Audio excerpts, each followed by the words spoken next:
नमस्कार साथियों, जय हिंद। मैं हूं टी आर नायक और आप देख रहे हैं हमारा अपना यूट्यूब चैनल स्टडी विद फौजी फैमिली। तो साथियों, आज अपन पढ़ेंगे जनरल अवेयरनेस में इंडियन पॉलिटी का वीडियो पार्ट 6 संघीय विधायी का। तो चलिए साथियों, देखते हैं आज के इस वीडियो का पहला प्रश्न।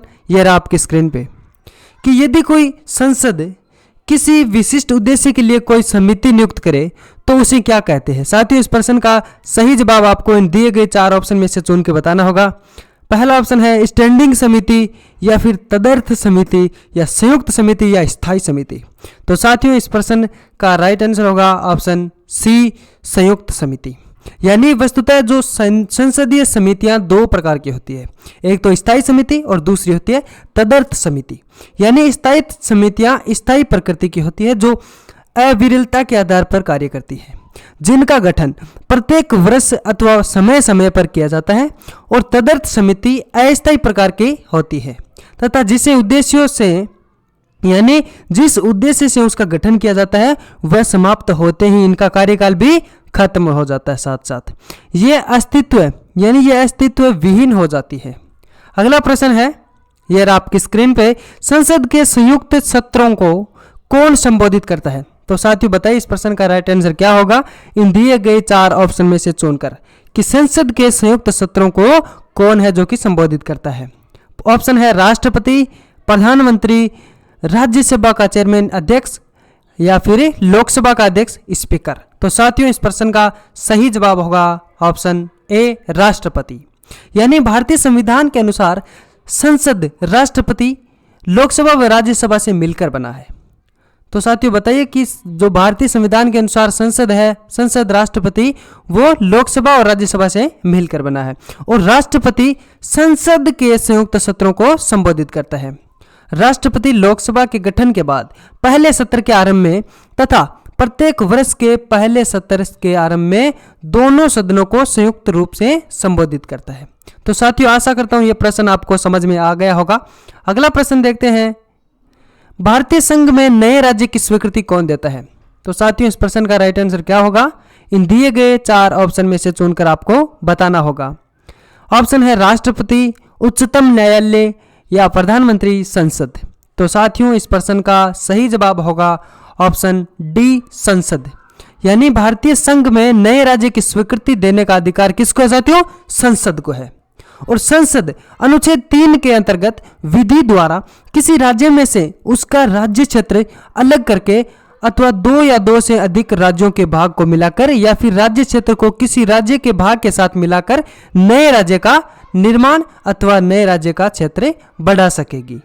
और संसद का यह भी अधिकार है कि वह राज्य की सीमाओं एवं नाम में परिवर्तन कर सकती है। अगला प्रश्न देखते हैं, यह आपकी स्क्रीन पे, कि सरकार की संसदीय प्रणाली का अन्य संक्रमणीय गुण निम्न में से कौन सा है। तो साथियों, बताइए इस प्रश्न का राइट आंसर क्या होगा इन दिए गए 4 ऑप्शन में से चुनकर। ऑप्शन पहला, संविधान की लोचशीलता। ऑप्शन बी, कार्यपालिका और विधानमंडल का संयोजन। सी ऑप्शन में है न्यायपालिका की सर्वोच्चता। और डी ऑप्शन है संसदीय संप्रभुता। तो दोस्तों, इस प्रश्न का सही जवाब होगा ऑप्शन बी, कार्यपालिका और विधानमंडल का संयोजन। यानी भारत की संसदीय प्रणाली का संक्रमणीय गुण कार्यपालिका तथा विधानमंडल का संयोजन है।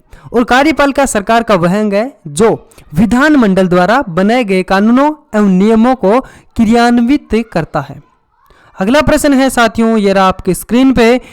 प्रश्न इस प्रकार है कि सरकार की निम्न प्रणालियों में से किसमें द्विसदन पद्धति का अनिवार्य लक्षण है। तो साथियों, बताइए इस प्रश्न का राइट आंसर क्या होगा। ऑप्शन ए, संसदीय प्रणाली। ऑप्शन बी, राष्ट्रपति प्रणाली। सी में है संघीय प्रणाली। डी ऑप्शन एकात्मक प्रणाली। तो साथियों, इस प्रश्न का सही जवाब होगा ऑप्शन ए, संसदीय प्रणाली। यानी भारतीय संविधान निर्माताओं ने संसदीय लोकतंत्र प्रणाली को चुना है। और वर्ष 1935 के भारतीय शासन अधिनियम में केंद्र में द्विसदनात्मक व्यवस्थापिका की स्थापना की गई थी। इस द्विसदनात्मक व्यवस्थापिका को संविधान के द्वारा संसद का नाम दिया गया था। अतः संविधान के 3 अंग है, राष्ट्रपति, लोकसभा और राज्यसभा। वर्ष 1954 में राज्य परिषद एवं जनता का सदन के साथ क्रमशः राज्यसभा एवं लोकसभा शब्द को अपनाया गया था। और राज्यसभा उच्च सदन होता है, जबकि लोकसभा साथियों निम्न सदन होता है या लोकप्रिय सदन होता है।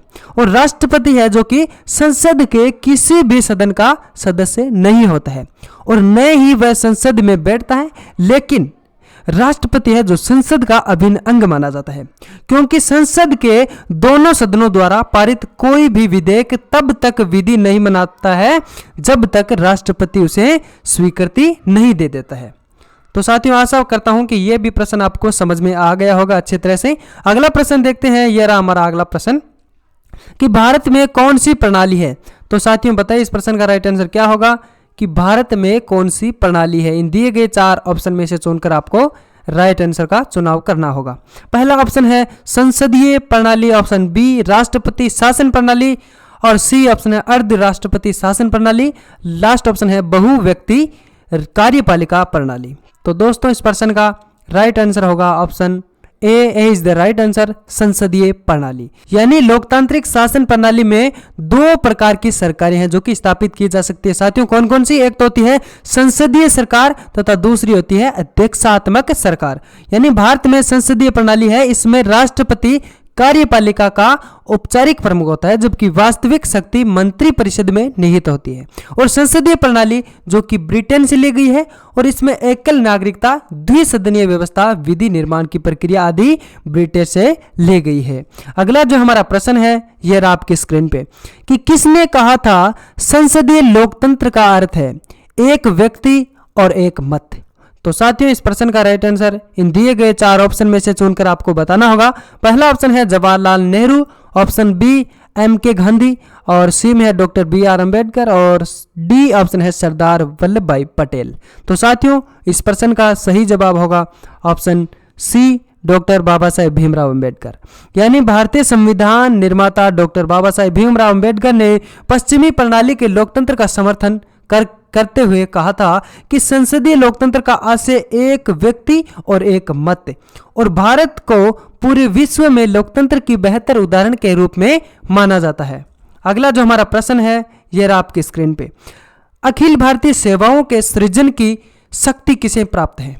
ऑप्शन उच्चतम न्यायालय को या संसद को या मंत्रिपरिषद या फिर प्रधानमंत्री को। तो दोस्तों इस प्रश्न का सही जवाब क्या होगा यह रहा आपकी स्क्रीन पे, ऑप्शन बी संसद।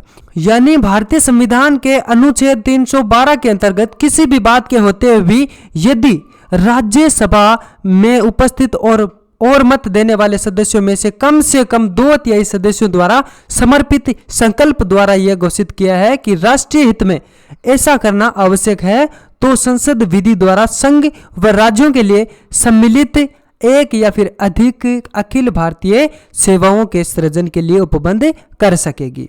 अगला जो हमारा प्रश्न है इस प्रकार है, एक धन विधेयक कहां प्रस्तुत किया जा सकता है? तो साथियों इस प्रश्न का राइट आंसर इन दिए गए 4 ऑप्शन में से चुनकर बताना होगा। ऑप्शन है ए है केवल राज्य परिषद राज्यसभा में या फिर केवल लोकसभा में, ऑप्शन सी संसद के दोनों सदनों में किसी में भी या फिर उपरोक्त में से किसी में भी नहीं। तो दोस्तों इस प्रश्न का सही जवाब होगा ऑप्शन बी केवल और केवल लोकसभा में। यानी संविधान का अनुच्छेद 109 के अंतर्गत धन विधेयकों के संबंध में विशेष प्रक्रिया का वर्णन किया गया है। धन एवं वित्त से संबंधित विधेयकों पर लोकसभा को अनन्य शक्ति प्राप्त है और धन विधेयक केवल है जो केवल लोकसभा में ही प्रस्तुत किया जा सकता है, राज्यसभा में नहीं। लोकसभा से पारित होने के बाद धन विधेयक राज्यसभा में भेजा जाता है और राज्यसभा में भेजने के बाद राज्यसभा विधेयक बिल को प्राप्ति की तिथि से 14 दिन के भीतर लोकसभा को उन्होंने लौटाना होता है और राज्यसभा विधेयक में संशोधन के लिए सुझाव दे सकती है, परंतु उसे स्वीकार करना या फिर अस्वीकार करना यह सारा का सारा लोकसभा पर निर्भर करता है। तो साथियों अगला प्रश्न है हमारा कि यदि लोकसभा के अध्यक्ष एवं उपाध्यक्ष दोनों पद रिक्त हो जाते हैं, यानी यदि लोकसभा के अध्यक्ष एवं उपाध्यक्ष दोनों पद रिक्त होते हैं तो सदन की बैठकों की जो अध्यक्षता है वो कौन करेगा? साथियों इस प्रश्न का सही जवाब आपको इन दिए गए 4 ऑप्शन में से चुनकर बताना होगा। पहला ऑप्शन है सदन द्वारा नामित सदस्य करेगा या फिर लोकसभा का वरिष्ठतम सदस्य। ऑप्शन सी सदन द्वारा अनुमोदित चेयरपर्सन या पैनल से प्रथम सदस्य या फिर राष्ट्रपति द्वारा नाम निर्दिष्टित सदस्य। तो साथियों इस प्रश्न का सही जवाब होगा ऑप्शन सी, सदन द्वारा जो अनुमोदित चेयरपर्सन के पैनल से प्रथम सदस्य। यानी लोकसभा अध्यक्ष सदन की बैठकों की अध्यक्षता एवं सदन का कार्यवाही का संचालन करता है। अध्यक्ष की अनुपस्थिति में सभी कार्यों का संपादन उपाध्यक्ष करता है। यदि दोनों पदाधिकारी अनुपस्थित होते हैं तो क्या करते हैं? तो लोकसभा अपने सदस्यों में से एक सदस्य को अध्यक्ष के रूप में चुन लेती है। तो साथियों अगला प्रश्न, निम्नलिखित में से कौन भारत में कानूनों को बनाता है? तो साथियों बताइए इस प्रश्न का राइट आंसर क्या होगा कि इनमें से कौन है जो कि भारत में कानूनों को बनाता है? ऑप्शन है राष्ट्रपति और मंत्री परिषद, या फिर उच्चतम न्यायालय और उच्च न्यायालय, या राष्ट्रपति और संसद के दोनों सदन, या फिर लोकसभा और राज्यसभा। तो दोस्तों इस प्रश्न का सही जवाब होगा ऑप्शन सी, राष्ट्रपति और संसद के दो सदन। यानी जब कोई विधेयक संसद के दोनों सदनों के पास यानी दोनों सदनों में पास हो जाते हैं तो वह तब तक कानून या फिर अधिनियम बनता है जब तक उस विधेयक पर राष्ट्रपति अपनी मंजूरी न दे। अर्थात भारत में कानून है जो कि राष्ट्रपति और संसद के दोनों सदनों द्वारा बनाया जाता है। तो साथियों आज का हमारा ये वीडियो आपको कैसा लगा, इसकी राय आप कमेंट बॉक्स के अंदर देना न भूलें। अगर वीडियो अच्छा लगा हो तो इस वीडियो को आप लाइक करें, शेयर करें और हमारे अपने यूट्यूब चैनल स्टडी विद फौजी फैमिली को आप सब्सक्राइब जरूर कर ले और पास बने बेल आइकॉन को भी प्रेस कर ले, जिससे कि जो हम नए वीडियो डालेंगे उसका नोटिफिकेशन अपडेट सबसे पहले आपके पास पहुँच सके।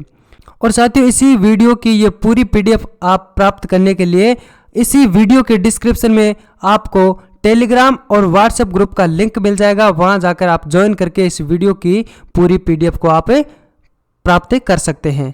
मिलते हैं एक अगले नए वीडियो के साथ, तब तक के लिए ब्रेक लेता हूं। जय हिंद, जय भारत।